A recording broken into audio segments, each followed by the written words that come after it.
Hey guys, it's Alex. Let's talk E85 today. E85. Why is it good? Why is it beneficial? Why should you use it as an alternative to pump gas? Okay, in naturally aspirated form, pump gas usually is enough. Pump gas tends to be good, sweet in most places, and you can get away and make good power with just pump gas. But if you really want to get serious with a naturally aspirated car, you need to run some kind of race fuel so that you can shove the timing in early. Well, with E85, it's pretty widely available, especially in the South. Let's say on a Coyote car, on a bone stock Coyote car, like 11 to 14, what you need to run E85 is 47-pound injectors. Or if you really want to be baller, you can get some ID1000s and set you up for boost in the future. But 47-pound injectors is all you need. The stock fuel pump is enough to, bring the volume. I mean, the fuel demand is not that high in naturally aspirated form. Well, the problem with the E85 is you need 30% more of it. That's why you need a bigger size injector. The stoichiometric fuel value is 9.89. The pump gas stoic value is 14.0. So you need more of it, like 30% more of it, so it can basically do the same thing. Now, E85 has about 105 octane. Don't quote me on that. I know you guys get all butthurt when I say something that isn't exactly right on the fucking money. You guys get all butthurt when you go to Wikipedia. Fucking relax. So it's about 105 octane or so.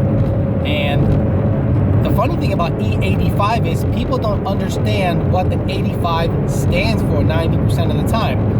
People say, what should E85 test at? Well, E85 should test at E85. Okay?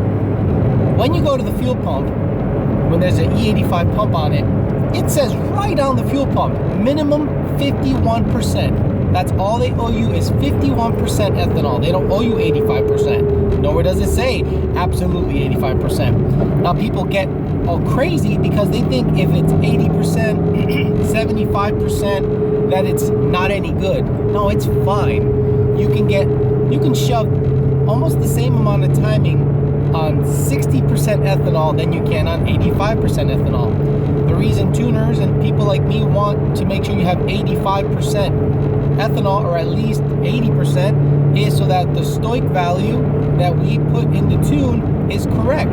So your short-term trims don't trim all out of whack and get all crazy. So we want your car to see maximum spark. We want your fuel trims to be tight. So we prefer you have 85% ethanol, or at least 80%. If you don't, let's say like in Arizona, I think passed a law recently that said that they cannot have anything over E54. Everybody freaked out. Oh my God, holy shit, it's the end of the world. No, not really.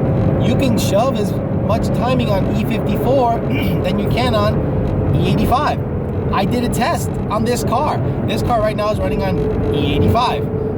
So what I did was I cut it in half. Basically, I filled up with half a tank of E85, which tested at E85, and then half a tank of pump gas, 93 pump gas. And I set my stoic value to about, 50 something percent ethanol, 52, 53%, somewhere in that range. And guess what?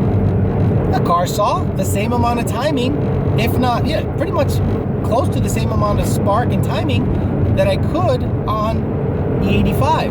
Now, when you cut the E85 like that, meaning half pump gas, half E85, your fuel pump is not working as hard because now you have a denser fuel in there. You have cut it to E54. If you had E85, the fuel pump's working harder, you're taxing the fuel system. Okay, now in naturally aspirated form, you can get about 10 horsepower gain. The torque is where it really comes into play because you can shove the timing in earlier. That's it. You can shove the timing in way earlier because the car's knock sensors don't pull the timing really as much. Now, you can desensitize the knock sensors. You can play with the knock sensors. Some tuners do, some tuners don't. It really varies. But again, don't be afraid of having a pump, you know, a pump that has E85 in it test to E70, because if you're a tuner or your tuner knows what he's doing, he can set the stoic value properly and the car still sees the same amount of spark. I'm sure there's going to be tuners out there saying you're full of shit, you don't know what the fuck you're talking about. I'm going to block the sun with my head. You don't know what you're talking about, you know, you're giving people bad information out there. Well, I tested it on my car, and call me crazy, it hasn't been an issue.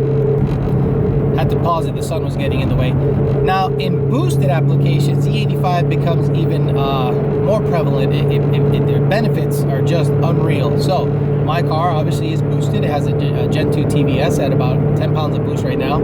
And on pump gas, the most timing that I could put in it was about 18 and a half. If I ran it at like, you know, 11 to 3 air fuel ratio, and the quality of the pump gas quality down here isn't that great. So what did I do? I said, fuck it, let me try E85. But all I had was a fuel pump booster. All I had was a fuel pump booster and a stock fuel pump, and I got some D-Torque 95-pound injectors because I could not afford ID1000s. They're a great injector. I'm not paying $1,000 for injectors, no offense, when there's other injectors out there for, you know, 3/4 of the cost that do the same. So what happened? My fuel system was taxed to the point where it just couldn't keep up. My air fuel started to spike at high RPMs, and I said, shit, I'm fucked. So what did I do? I cut it. I cut it half, you know, half pump, half E85, and it actually didn't tax the fuel system as much, but I want to run E85 all the time. The benefits of E85 for a supercharged application is the cooling. It just simply makes more power. It's less prone to detonation. Even if you run it slightly lean, it's less prone to detonation.